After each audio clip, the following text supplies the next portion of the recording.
மறுபடியும் சிதம்பரம் தொகுதியில் விசிக தலைவர் திருமாவளவன் முன்னிலையை சந்தித்திருக்கிறார். சற்று நேரத்திற்கு முன்பாக பின்னடைவை சந்தித்த அவர் தற்போது முன்னிலை நிலவரத்தை அடைந்திருக்கிறார்.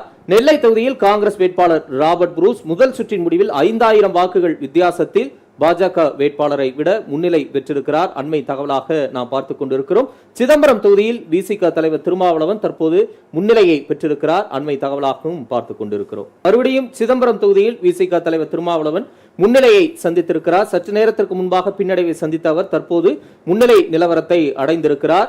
நெல்லை தொகுதியில் காங்கிரஸ் வேட்பாளர் ராபர்ட் புரூஸ் முதல் சுற்றின் முடிவில் 5000 வாக்குகள் வித்தியாசத்தில் பாஜக வேட்பாளரை விட முன்னிலை பெற்றிருக்கிறார். அண்மை தகவலாக நாம் பார்த்துக் கொண்டிருக்கிறோம்.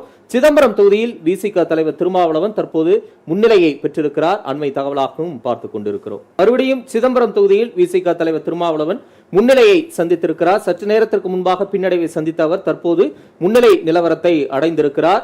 நெல்லை தொகுதியில் காங்கிரஸ் வேட்பாளர் ராபர்ட் புரூஸ் முதல் சுற்றின் முடிவில் 5000 வாக்குகள் வித்தியாசத்தில் பாஜக வேட்பாளரை விட முன்னிலை பெற்றிருக்கிறார். அண்மை தகவலாக நாம் பார்த்துக் கொண்டிருக்கிறோம். சிதம்பரம் தொகுதியில் விசிக தலைவர் திருமாவளவன் தற்போது முன்னிலையை பெற்றிருக்கிறார். அண்மை தகவலாகவும் பார்த்துக் கொண்டிருக்கிறோம்.